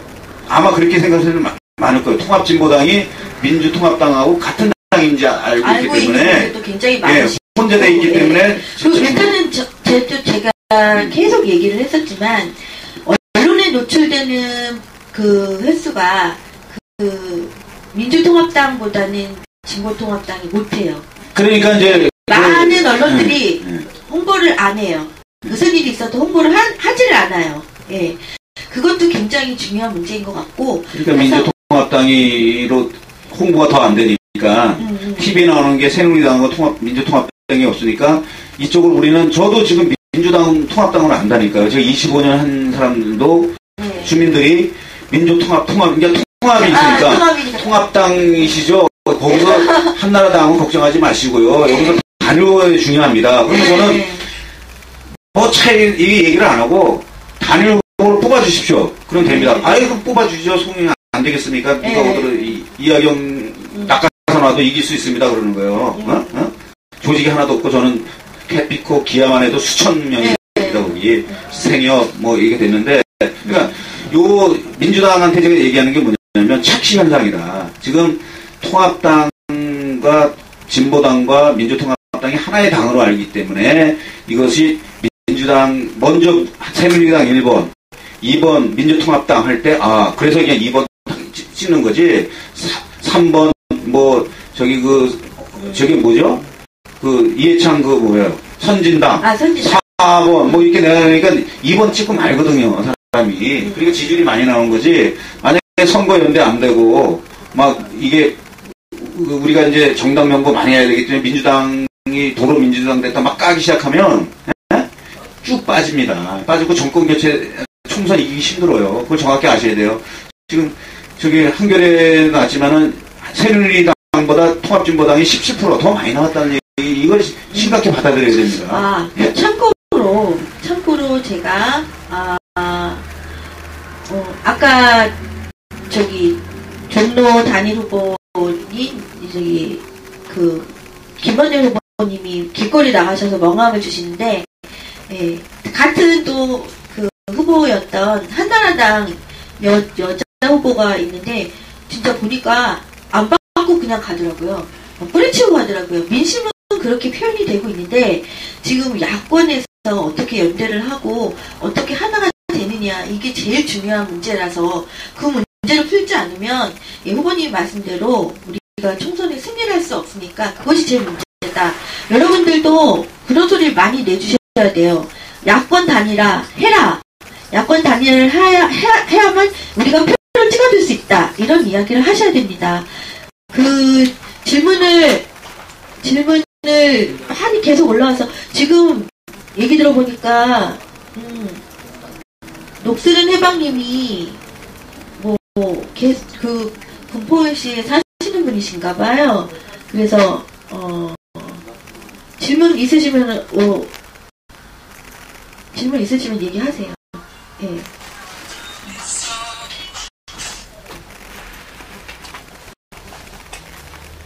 박봉님, 예. 소리 들려달라고 하지 마시고, 제가 말씀드렸죠. 이런 이야기를 하다가, 부모님의 그런 일상생활, 자기 본인의 이야기도 들어보지도 않고서 무슨 질문부터 하시려고 하면 매 끊어진다는 이야기입니다. 어디 가서 무슨, 토론회나 이런 거 할 때 누가 그 질문부터 받는 거 보셨나요? 기본적인 예의 좀 지켜주시기 바랍니다. 지역시도 제천 출신으로 군포시에 거주하며 고려대 출신으로 송지현 후보님께 관심이 갑니다. 예, 박봉님께서 그렇게 올려주셨고요. 감사합니다. 예. 감사합니다. 예의죠. 제 얘기입니다. 무슨 이렇게 사회자나 패널들이 나와서 이야기를 하고 있을 때 방송국에서도 질문 100분 토론 보세요. 100분 토론에서 무슨 사회자가 막 얘기하고 있는데 질문 받는 거 보셨나요? 너무 인터넷 방송이긴 하지만 그런 룰도 이렇게 막 깨가시면서 이렇게 왜 우리 소리를 안 들어주느냐 이렇게 하시면 이야기가 안 된다는 그런 이야기입니다. 일단 질문 좀 받아주시죠. 실제적으로 이길 의지가 있는 어떤 전략이 있으신지요? 굉장히 이런 게 많이 궁금해 하시는 게 뭐냐면 단일화가 못 되면은 우리는 이제 한나라당이랑 거대 여당을 이길 수가 없는데 어떻게 너네가 방법을 어떻게 하려고 이길 수 있는 방법 좀 얘기해봐, 이런 거죠. 한마디로 말해서. 뭐 다른 지역은 제 지역만 얘기하면 군포시만 얘기하면 핵심은 이제 단일화 경선에 들어가잖아요. 지금 민주당도 단일화 경선하지만 시민 모바일 투표 경선인단에서 모바일 투표하기 때문에 저는 충분히 이길 수 있다고 생각합니다. 시민 모바일 경선인단은 누가 그 지역에서 뿌리를 깊숙이 내렸냐에 따라 가지고 있잖아요. 뿌리가 깊숙할수록 뿌리 깊은 나무일수록 가지가 쫙 뻗어 있어요. 저는 노조, 기아자동차가 제가 거기에 한 700가구가 삽니다. 기아자동차. 가족까지 하면 1000몇 명인데 거기 기아자동차에서 지금 지지하고 있고 시민경선에 다 참여할 겁니다. 그리고 캐피코 900여 가구인데 거기 엄청나게 많이 살고 어저께도 지역에서 많은 일들을 하셨기 때문에 그 뿌리가 다 돼 있어요. 그리고 생협, 군포 생협이라든지 다 저를 지지하지 않겠지만 저는 저를 지지해달라 그거보다도 민주당 후보하고 저하고 당 빼지 않고 송재영하고 누구하고 야권 단일 후보로 누가 적합하겠냐에 선거인단 투표를 합니다고 참여해주세요. 운동을 하겠다는 거예요. 그러면 거기서 누가 지역에서 풀뿌리 운동을 많이 하고 그리고 오래된지를 사람이 볼 겁니다. 그렇잖아요. 단순히 한나라당 이게 아니라 당 없이 송재원과 누구 중에서 한나라당 새누리당에 이기기 위해서는 야권 단일 후보로 누가 적합한지 찍어주세요. 근데 그거에 시민 참여 운동을 하겠다는 거예요. 그럼 노조, 생협, 교회, 무슨 지역 시민단체 전부 참여할 거 아닙니까? 그렇죠. 그렇게 되면 뿌리 깊은 나무가 한 표라도 더 나온다. 근데 지금 군포에 보면은 김부겸 의원은 대구로 내려갔기 때문에 지역에 남한껏 뿌리 있는 사람이 없습니다. 그건 민주당에서도 인정하는 거고 한나라당이 다 인정해요. 그렇기 때문에 저는 시민 경선 하면은 이긴다. 이긴다. 지역에서 노동운동, 시민운동을 풀뿌리 운동을 25년 했기 때문에 시민들도 인정해주고 그리고 경선부터도 시민 경선 방식으로 참여 경선 모바일로 하면 이긴다. 지금 모바일 투표가 민주통합당 당대표도 모바일 투표를 했는데 이번에 지금 19일부터 일주일 동안인가요? 또 국민통합당에서는 경선을 또 시작하고 있어요. 그러면 이 경선이 끝나고 나면 이제 통합진보당의 단일 후보인 송재용 후보님하고 또 모바일 투표 경선 국민 경선 모바일 투표 갈 가능성이 많기 때문에 그 지역에서 뿌리 내리고 이렇게 열심히 일한 사람을 내치지는 못할 것이다 라는 이야기이신 거죠? 네, 알겠습니다. 단일 후보십니다. 예, 그리고 기아차가 참 위대한 대한민국 노동조합 역사로 정규 비정규직을 하나로 묶은 최초의 단일 노조로 만든 위대한 사업장이라고 올라왔네요. 목스른 해방님하고 아까 봉날님하고 굉장히 관심들이 많으세요. 그래서 제가 한마디를 한 부분도 좀 이해를 해달라고 말한 부분인데 이렇게 잘하시네요. 예, 노동조합이 저도 보니까 뭐 정규직 비정규직 하나가 되는 게 굉장히 어려운데 기아차는 그거를 했습니다. 옛날에 비정규직 싸울 때 정규직이 노조가 가서 같이 싸우고 그 식당 사내 하청 하나에서 비정규직도 정규직화 그 노조로 같이 만들고 그 일하는 식당의 아주머니도 같이 그 싸우고 이렇게 했는데 지금 지부장님이 배재정 지부장님인데 그분이 누구냐면 그 20몇 년 전에 처음 노동운동할 때 기아에서 그때는 노조를 해주면 해고당한 사람이에요. 노조운동 한다고 해제된 지금은 복직돼 있는데 노조운동 하면 다 해고 같아요. 지금 현 배재정 지부장님이 그 해고당하는데 같이 그때 했던 사람입니다. 저는 이제 밖에서 하면서 근데 지금 지부장님이 되셨기 때문에 저는 뭐 기아나 캐필코나 뭐 지역 생활협동조합이나 지금 환경운동연합이나 뭐 시민단체를 제가 25년 또 계속 뭐 숙박자운동이나 또 수리산 관통터널 대책위도 맡고 했기 때문에 뭐 지금 낙가산으로 내려온다든지 지역에 뿌리도 없으면서 만약에 당대당에 그 해가지고 여론조사하면 당 그게 있기 때문에 안 되겠지만 그렇죠? 근데 당 빼고 그냥 누가 적합하냐 단일 후보로 시민 경선하면은 제가 진리가 하나도 없다는 거예요. 그리고 이제 노조 얘기했지만 그런 관계가 다 있기 때문에 또 박봉님께서 현재 군포시의 교육 문제의 개선점으로 어떤 걸 꼽으십니까? 라는 또 질문이 올라왔습니다. 꼭 군포시뿐만 아니라 제 아이도 그 가출도 많이 하고 그랬지만 왜냐면 저는 뭐 사교육 많이 받고 뭐 또 공부 잘할 수도 있다고 생각해요. 그리고 자기가 뭐 서울대 고대 연대 좋은 대학교 가는 거 자기의 또 그것도 있는데 아이들이 자기 공부에 적성이 안 맞는 애가 많습니다. 맞고 공부하면 또 그 자기 안 맞아. 근데 그럼 학교에서 완전히 버려버리잖아요. 그죠? 내 딸애는 학원도 가기 싫대요. 근데 공부하고는 맞지 않는 그런 우리 딸애 같은 애들이 많아요. 근데 걔네들이 그러면 다 버린 애들이고 이러느냐 그게 아니란 말이죠. 그 아이들이 자기는 공부가 아니지만 우리 아이는 아티스트 그 네일 손톱 아티스트인가 뭐 이런 걸 하고 싶다는 거야. 그거 재밌다는 거야. 그리고 어떤 애는 뭐 요리를 하고 싶고 근데 어떤 애는 사회에서는 그런 거 갖고 밥 먹고 살아 뭐 이렇게 나오죠. 어떤 애는 뭐 저기 그 어떤 기능 이발 미용을 하고 싶다 그러고 어떤 애는 자기는 뭐 다양하게 있단 말이죠. 그러면 그런 애들의 적성에 맞게 이게 혁신교육입니다. 혁신도시로 좀 만들겠다. 정규자하고 얘기된 건데 혁신도시는 군포뿐만 아니라 지금 이명박 정부의 특성화는 그거는 사기였다. 특성화해가지고 된 게 뭐 있습니까? 직업교육도 제대로 안 됐잖아요.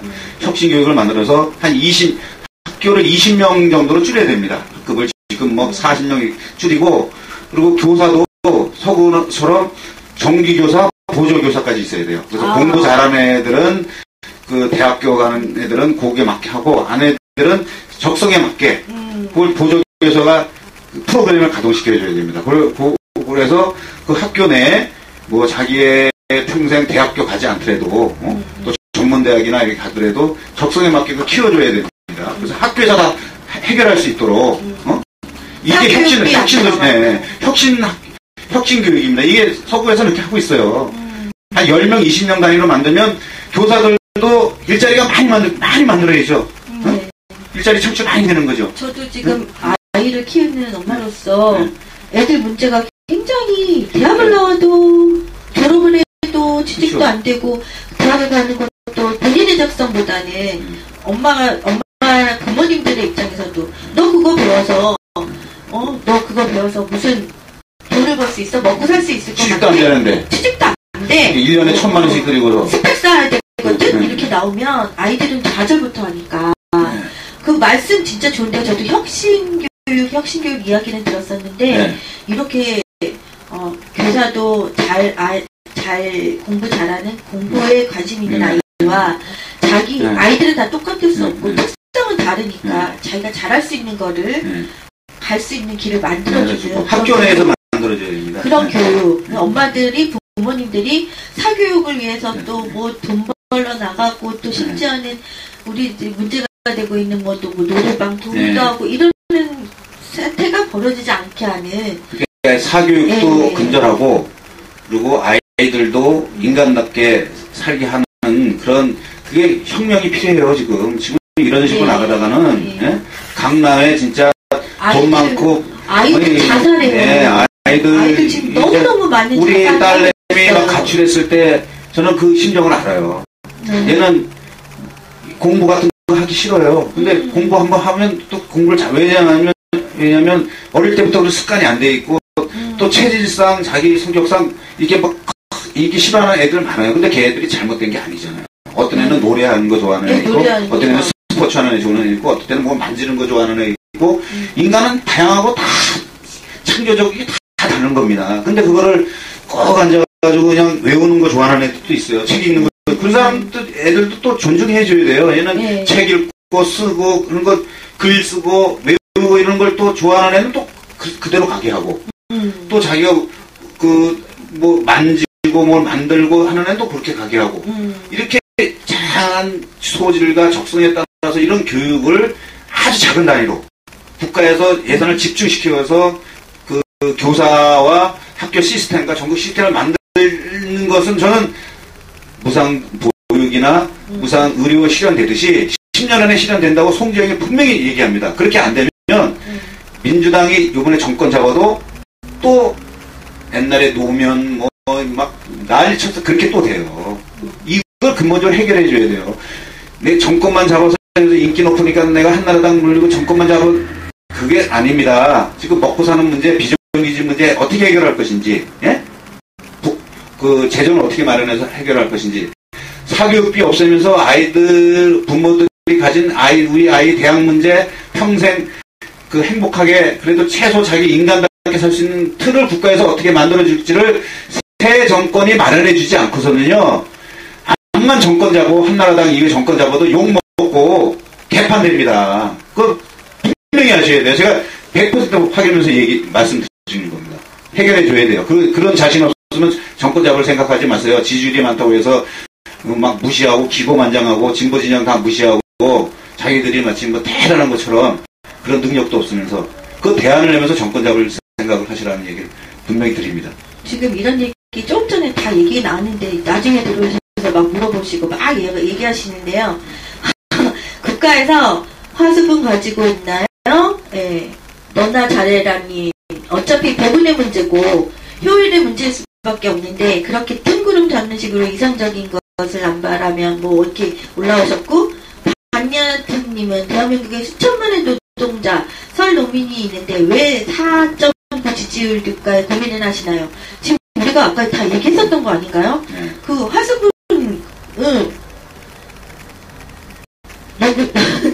녹스를 해봤니 오늘 왜 왜 이러죠? 이렇게 질문들이 남발하죠? 저 질문했는데 제 질문 넘어갔군요. 네, 다시 써주세요. 이거 지금 채팅만 올라가잖아요. 아까 노동 문제에 대해서 다 이야기를 했고, 노동 문제를 어떻게 풀 것이고, 그리고 지지율 높이는 문제에 대해서도 지금의 지지율 높이는 방법은 후보들 개인으로는 거의 하는 게 없습니다. 그 문제를 지금 여기다 얘기를 하셔도 지금 뭐 명언 돌리고 당 홍보하고 이러는 것밖에 없어요.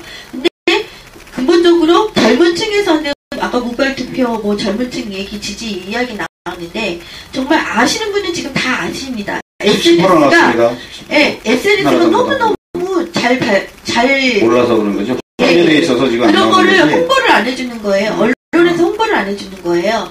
벌써 20, 30대에서는 통합진보당 이 지지율이 엄청 높은 걸 알려주지 않는 겁니다. 그리고 또 뜬구름 같은 소리를 제가 말씀드리면 뜬구름이 아니었다. 옛날에 10년 전에 무상보육 우리가 민노당이 무상보육 얘기하고 무상의료 얘기하고 무상교육 얘기하고 했을 때 빨갱이들이고 뜬구름 과격하다고 그랬는데 지금 보세요. 무상보육 다 됐죠? 아니면 급식 됐죠? 무상보육 다 됐죠? 무상교육이 있는데 고등학교 이번에 무상교육되고 반값 아파트 벌써 나오지 않습니까? 무상의료? 무상의료도 건강보험 많이 건강보험 보험급여 그때 42%에서 민노당이 얘기하면서 지금 거의 50 몇 프로까지 됐어요. 그래서 이번에 민주당도 우리 그대로 베꼈어요. 제가 민생부분 때 얘기했는데 1년에 100만 원 한명석 대표가 엊그제 얘기하는 거예요. 1년에 암만 질환이나 대중병 질환이 있어도 1년에 100만 원 이상은 안 나오게 하겠다. 민주당은 벌써 얘기하고 있어요. 우리가 얘기했던 거예요. 그거 그대로 베끼고 있습니다. 무상복지, 무상의료 전에부터 민주당이 다 얘기한 거 이제 다 실현되는 거예요. 네. 그게 뜬구름 얘기 아닙니다. 지금 국민들도 주민 얘기하면은 10년 전에는 송의원 의원이었거든요. 과격하고 아예 영국이나 외국에서 해야 되는 거 우리 비전적인 한 사람들이 10년 전에 다 실현이 된 거예요. 똑같습니다. 지금 아까 얘기했잖아요. 무상 교육 됩니다.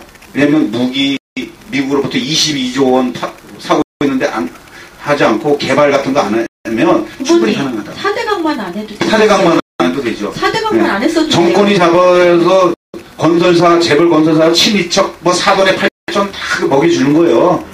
4대강 욕먹어도 돈은 많이 벌었기 때문에 신경 안 써요. 왜냐면 5년 딱 해먹고 그냥 빠지면 평생 대대로 잘 먹고 잘 사는데 22조 거쳤잖아요. 22조. 그런 거 안 해서 정책을 다른 데 쓰지 않고 여기다 쓰면 됩니다. 돈이 있고 없고의 문제가 아니에요. 우리 국민도 뜬금없는 소리 아니잖아요. 지금 박원순 됐을 때 박원순 시장 다 욕하는데 딱 해보니까는 김상곤 교육감 박원순 해보니까는 되더라는 거예요. 됩니다. 바꿔보세요. 여기 박봄이라는 분께서 군포시를 잘하는 사람은 자신이라고 말씀하셨습니다. 군포시의 특화된 교육정책에 대해서 뭐 장학재단 기금 100억 조성 이런 게 있나요? 거기에 이제 노재용 시장 때 노재용 시장 때 장학기금 장학재단을 해서 시에서 1년에 몇 억씩 이렇게 해가지고 계속 지금 축적하고 있어요. 장학재단 하고 있는데 근데 이제 거기에 한계점이 뭐냐면 이자만 가지고 이제 장학금 주고 이러는 건데 저는 그것도 필요하다고 생각하지만 기본적으로 군포시는 교육혁신도시 특구로 만들어야 돼요. 교육혁신도시로 만들어서 거기에 이제 삼봉고라든지 한두 개 정도라도 시범 학교로서 혁신 학교를 만들자는 거예요. 저는 만들어서 거기서 아까 얘기처럼 학급당 20명 들이고 보조교사도 집어넣고 거기하고 내부에 또 학교 내부에 전문 직업 혁신 시스템도 만들어가지고 아이들을 최소 거기서 집중적으로 공부 잘하는 대로 못하면 학교에서 다 해결하는 겁니다. 공부에 잘하고 또 흥미도 있는 아이들이 있을 테니까 공부를 하고 학자화되고 내가 정말 대학을 가서 뭘 공부를 하고 싶은 사람들은 거기에 가게 해주고 내가 만약에 고양이라든지 아니면 개를 너무너무 좋아해서 만지는 걸 좋아한다. 그러면 그쪽에 관한 특성을 키워주고 내가 머리 막 꾸미고 뭐 화장하고 이러는 거에 좋아하는 그런 친구는 그런 걸 키워주고 그런 거에 대한 선생님이 전문적인 선생님을 붙여주고 이런 얘기시죠. 그래서 네. 그거를 학교 단위와 지역사회와 이 국가에서 법을 만들어줘야 돼요. 국가에서 법이 만들어지고 지원을 해줘서 사대가 시스템 돈을 쓰지 않고 이런 데를 쓰면 된다. 하면 사교육이 없어지고 아이들이 이 생활이 공부 못해도 그 인간답게 살 수 있다고 해결되면 그런 사회가 와야지 정권 교체가 의미가 있는 거 아닌가요? 그렇죠. 정권 교체를 해서 어떤 사람 국회의원 해주고 뭐 이러기 위해서 정권 교체하고 그러는 건가요? 우리가 중요한 게 여기 있거든요. 그 뭐 노예가 될 것인가, 진보가 될 주인이 될 것인가라는 제목이 있어요. 그 너무너무 좋은 게 뭐냐면 선거 때만 되면 주인 대접을 받지만 선거가 딱 끝나고 나면 갑자기 유권자들이 노예가 돼서 맨날 이거 해주세요, 저거 해주세요 그러면 이렇게 귀 막고 입 닫아 버리는 거죠. 우리가 이때는 주인 대접을 받을 때 우리가 얘기를 해야 되는 겁니다. 또 아까 보니까 칼 이스마님이 4대 강이 22조, 무기가 14조, 지주정비가 22조 이렇게 올라오셨고요. 우리나라 국방비 올해 32조 정도인데 군대 해산하면 되겠네요. 더나 잘해라님. 그러니까 통일 문제 또 이야기를 하신 거죠. 군대를 해산하자는 게 아니고요. 지금 그 임기 말에 들어서서 1년 사이에 미국으로부터 막 가다가 떨어지는 비행기, 미국에서는 오래전에 폐기된 무슨 이런 거를 마구 들여오고 있어요, 지금. 그거를 구입하면 안 된다는 거죠, 지금. 그거 많이 반대를 했는데. 네, 봤는데도 22조가 지금 들어오고 있습니다. 그래서 한미 FTA도, 그래서 그 얘기 있잖아, 낙검에서 나온 게, 한미 FTA가 이게 얘기된 게, 무기 하면서 그것이 무마해줬다. 천안함 부분도 그렇고. 근데 그것이 확실히 증거도 없지만, 무기 들어오는 거는 지금 확인해 보세요. 국방비를 어디에 많이 들어가는지, 미국으로부터 전쟁을 고조시켜가지고 무기 들어오는 부분이기 때문에, 한반도에 평화적인 체제를 만들고, 그러면 무기 구입할 필요가 없잖아요. 정치가 충분히 할 수 있는 거 아닌가요, 그거? 어려운 뜬구름 같은 소리 아닙니다. 북한과 우리가 전쟁하지 말고, 평양과 남쪽을 서로 왔다 갔다 이렇게 하면서, 왔다 갔다 하면 지금 간첩이지만, 평양도 여기 와서 같이 놀고, 이렇게 하는 거, 만드는 거, 그게 꿈이 아닙니다. 다른 나라 국민들은 현명해서 그렇게 하고, 우리나라 국민들은 병신들에서 매일 의식이 있듯 이걸 전쟁하고 싸우나요? 아닙니다. 우리나라 국민도 충분히, 한국 민족도 충분히, 체제는 다르지만 평화롭게 할 수 있는 체제를 만들 능력이 있으니까, 그렇게 만들면, 무기 구입할 쓸데없이 22조 구입할 필요가 없지 않느냐. 그 돈으로 복지하자는 얘기인데, 그게 뜬구름 같은 소리입니까, 그게. 정치가가 해야 되는. 그거의 뜬구름이 아니라, 다른 얘기의 뜬구름이었고요. 우리 찍찍거리네. 이거 봐. 잠깐만요. 예. 진행자는 유권자편이니까, 후보자편이니까, 촛불 뜻인 뜻이 뭡니까? 저에 대해서 아직 잘 모르시는군요. 박봉님, 저는 2008년도부터 노트북 하나 들고 KBS 지키겠다고 노트북 하나 들고 나가서 아프리카 방송을 했던 사람입니다.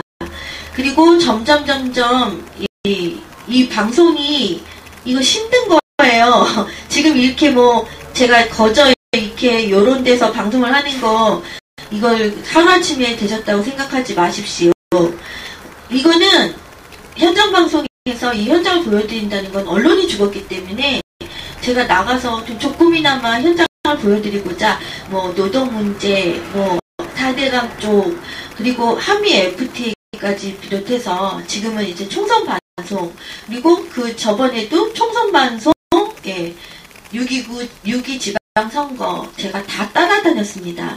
근데 현장 방송도 중요하지만 이렇게 후보님들하고의 만남의 자리 이런 게 없기 때문에 이런 방송을 시작을 한 것이고요. 조금만나마 이런 자리를 마련해 했던 겁니다. 마음에 안 드시고 그리고 그러시고 예 그리고 원하시는 게 많다 하시더라도 이거를 한꺼번에 이렇게 할 수 있는 그런 것이 아닙니다. 여기 토크쇼예요. 토크쇼. 예. 따라다니는 거 노력하신 거 말씀드리면서 잘 알겠습니다. 예. 한꺼번에 안 바랍니다. 오늘은 왜 이렇게 송재 후보님한테 바라는 게 이렇게 많으시죠? 다른 후보님은 이렇게까지 질문이 올라오거나 그러지 않았었어요.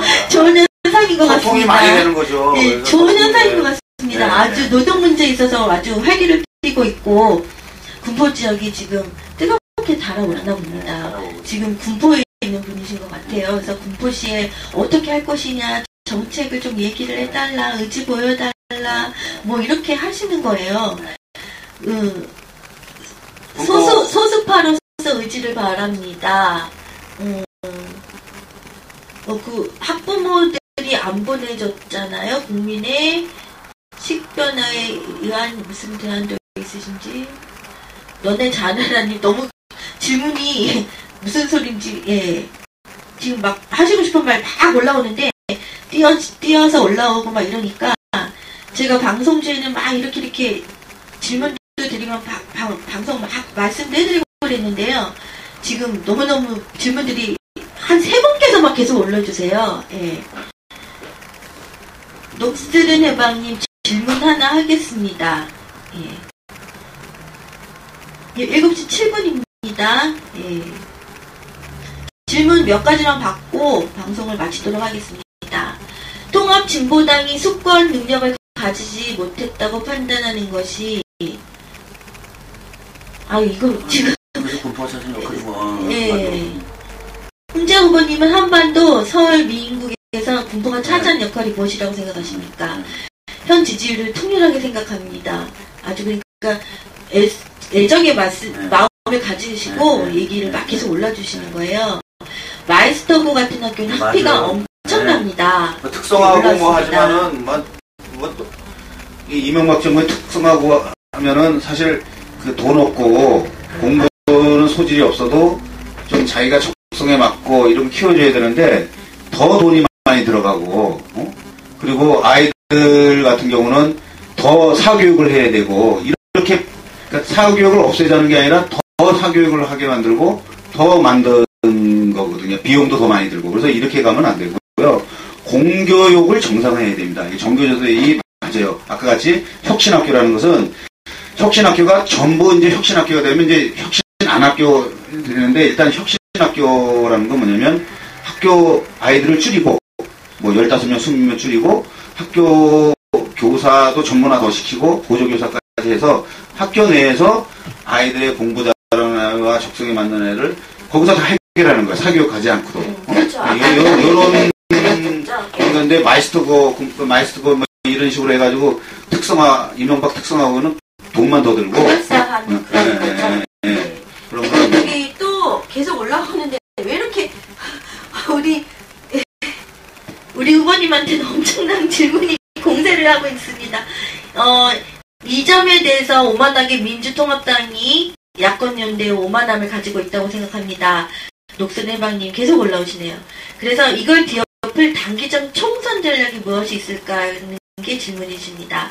정부 지원의 문제가 아니라 부모의 학벌이 자녀로 이어지는 폐단이 큰 거죠. 청기수사님, 마키님 별풍선 감사합니다. 부모의 직업 학벌 등등 이런 것도 문제가 된다 이런 식으로 올라오셨고요. 송지현 후보님께 나쁜 질문이든 좋은 질문이든 해결해 주시는 의지를 바라는 겁니다. 저희는 박보님께서 올려주셨습니다.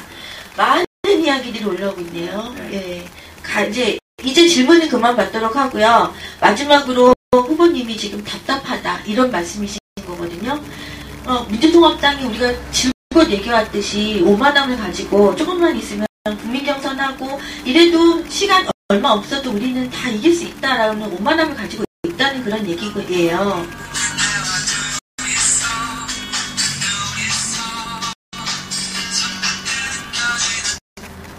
그래서 지역적 삶의 궤적이 그걸 이미 증명하고도 남습니다. 녹슨 해방님께서 다른 분한테 후보님한테 그런 말씀을 또 해주시고 계시네요. 그러니까 이렇게 답답하다. 어떻게 우리가 이길 수 있느냐, 좀 바꿀 수 있느냐, 그런 질문이죠. 그걸 보여달라 이런 말씀이신 것 같습니다. 간단하게. 고맙습니다. 오늘 더 시간이 많으면 많은 말씀 드려야 되는데, 일단 통합진보당은 이제 막 만들어졌기 때문에 조급해하지 않습니다. 왜냐면 아까도 얘기했지만 우리 국민들이나 서민들의 실제적인 무상급식이라든지 의료라든지 보건이라든지 먹고 사는 문제, 이런 교육의 문제를 해결해 주는 정치 세력으로서 얼마나 의지를 가지고 단단히 갈 것인가, 뚝심을 가지고 갈 것입니다. 그러면 10년 전에 민노당이 해서 지금 실현됐듯이 저는 기고만장하고 민주당이 우리 당하고 지지율이 혼합되어 있기 때문에 좀 많이 나오는 것도 자기 것처럼 이렇게 하는데, 그럼에도 불구하고 우리를 다 죽으라 그런다든지 170명을 다 죽어라, 니네들이 다 먹겠다, 이런 식으로 야권연대 나오는 순간 야권연대는 없습니다. 170명을 설득할 수가 없어요. 우리 국민들한테 호소할 겁니다. 아빠하고 아들하고 팔씨름할 때 손목 잡아줘야 되는 게 평등한 겁니까? 1대1이니까 같이 하는 게 평등한 겁니까? 팔목 잡아달라는 거예요. 우리는 경선룰 하더라도 손목 잡아주는 경선룰을 하자. 그게 공정한 거 아닙니까? 그런데 같이 지지율이 높다 그래가지고 똑같이 이렇게 해가지고 우리 다 죽으라 그러면 선거연대 안 되는 거고, 국민들은 그거 이해해 줄 겁니다. 이해해 줬기 때문에 그때 민주당이 도로민주당이 된 것에 대해서 통합진보당과 국민들이 함께 강하게 비판해 나간다면은 그거에 대한 책임은 민주당이 다 질 것이고, 그거에 대해서 통합진보당이 분명히 국민들의 지지를 받을 수 있을 것이라고 확신합니다. 많이 관심을 가져주세요. 고맙습니다.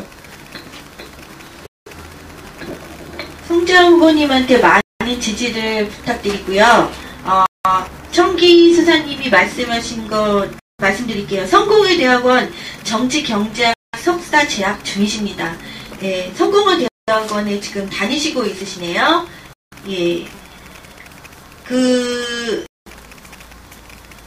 그리고 아까 마이스터 고등학교가 돈이 많이 든다는데, 또 다른 분은 또 다른 말씀을 또 올리고 있어요. 돈 안 드는데 뭐 이러면서 검색해보니까 돈 안 든다. 네, 돈이 많이 드는 거죠. 예. 그게 전에 무료라고 하면서 다른 식으로 돈을 받는 거죠. 예, 좀 검색을 하셨어도 좀 잘 알아주시기 바랍니다. 성공회대 지금도 재학하시죠? 공부하시고 계시죠? 예.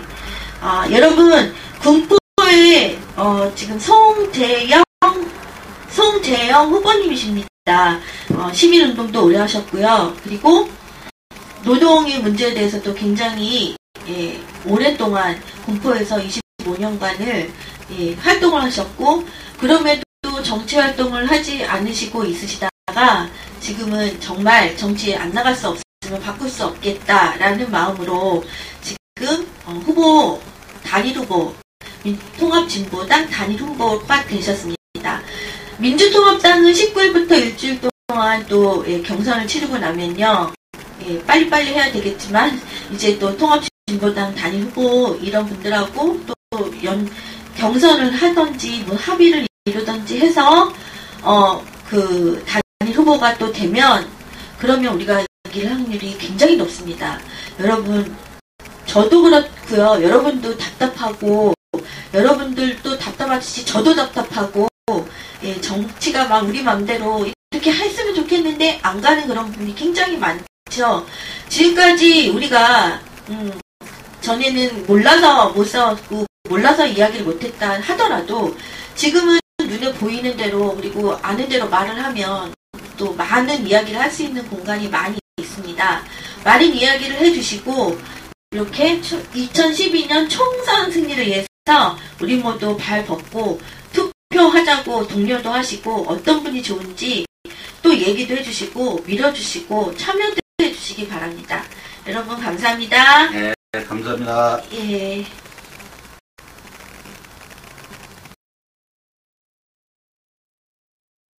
안녕하세요. 저는 송재영 후보님 을 지지하고 있는 유권자입니다. 요즘 언론에 연일 보도되고 있는 국회의원분들 군봉투 사건 연루돼서 저는 너무 화가 많이 나고요. 맞벌이를 하지 않으면 아이들 교육비를 댈 수 없는 이런 사교육 처분을 만들어 놓으신 세상이, 이런 세상이 너무너무 화가 납니다. 선거 때만 되면 온 국민을 위해서 모든 걸 다 할 것처럼 하시다가 당선되시고 나면은 자신들의 입속만 챙기시는데 정말 환멸이 느껴지고요. 제가 바라는 건 송재영 후보님이 꼭 당선되셔서 우리 아이들이 서로 경쟁에서 멍들지 않는 좋은 세상 만들어주셨으면 너무 감사하겠습니다.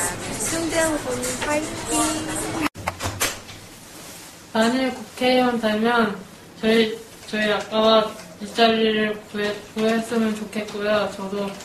저도 월급 많이 타서 생활했으면 좋겠어요. 송재영 후보가 당선되시면 첫째 해야 될 일이 FTA 폐기는 물론 재벌 개혁을 해야 됩니다. 오늘 아침 신문을 보니까 국민 총생산의 96.7%를 30대 재벌이 차지하고 있습니다. 중소상공인 상인은 물론 골목 상권이 전부 죽습니다. 재벌들이 빵가게를 하고 콩나물 장사를 하고 두부 장사를 하니 이게 재벌공화국이지 이게 민주공화국이 아니지 않습니까? 또한 공무원들의 부정부패를 없애주십시오. 요번에 경기도 감사에서 군포시 감사에 40여 건의 불법 부정 비리가 나왔는데 대부분이 주의 경고입니다. 이래서 공무원 비리가 계속되고 있습니다. 2차 대전 이후에 중국의 국민의 정부가 망한 것이, 국민정부가 망한 것이 공무원들 부패 토해에 망했습니다. 월남의 고딘 DM 정부가 망한 것도 부패 토해에 망한 겁니다. 지금 우리나라는 재벌공화국이요, 부패공화국입니다. 부패방지법을 개정하고 공무원법도 개정하고 형법에 공무원들 직무유기, 월권, 배임 이런 것을 전부 개정해서 일벌백계 할 수 있는 사회를 만들어 주십시오.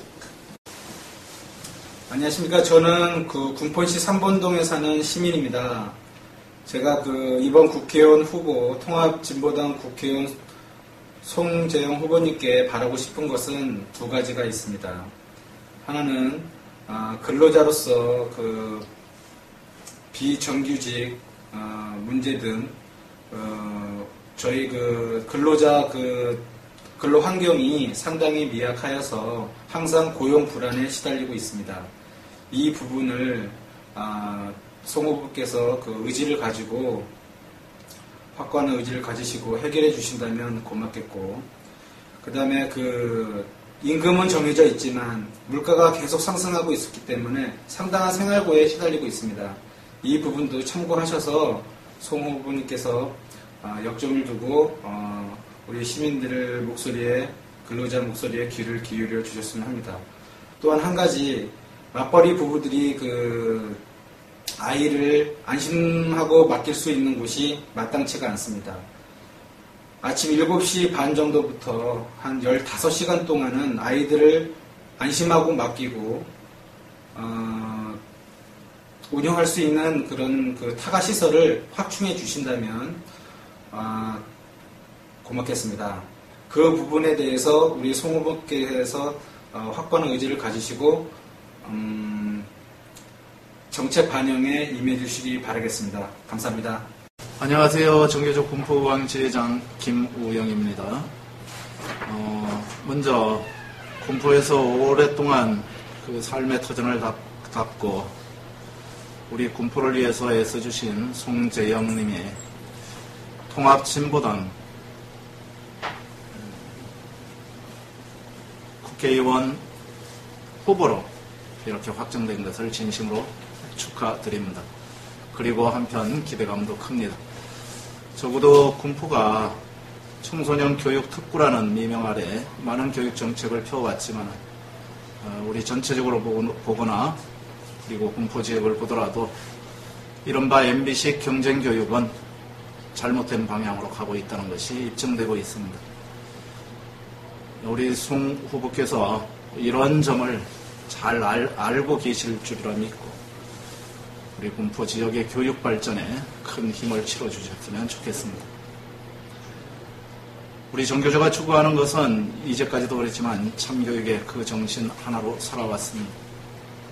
참교육은 다름 아니고 학교를 혁신적으로 새롭게 변화시키는, 그래서 학교에 있는 모든 구성원들이 함께 소통하고 협력하여서 도와가며 학생들을 잘 가르치는 그런 일입니다. 혁신교육, 새로운 학교문화 창출에 우리 송 후보께서 같이 힘을 합쳐가지고 바람직한 방향으로 잘 건설해 나갈 것이라고 믿고 이번에 큰 그리고 막중한 직책을 감히 수용하고 임해주신 그 점을 다시 한번 축하드리고 기대를 합니다. 고맙습니다.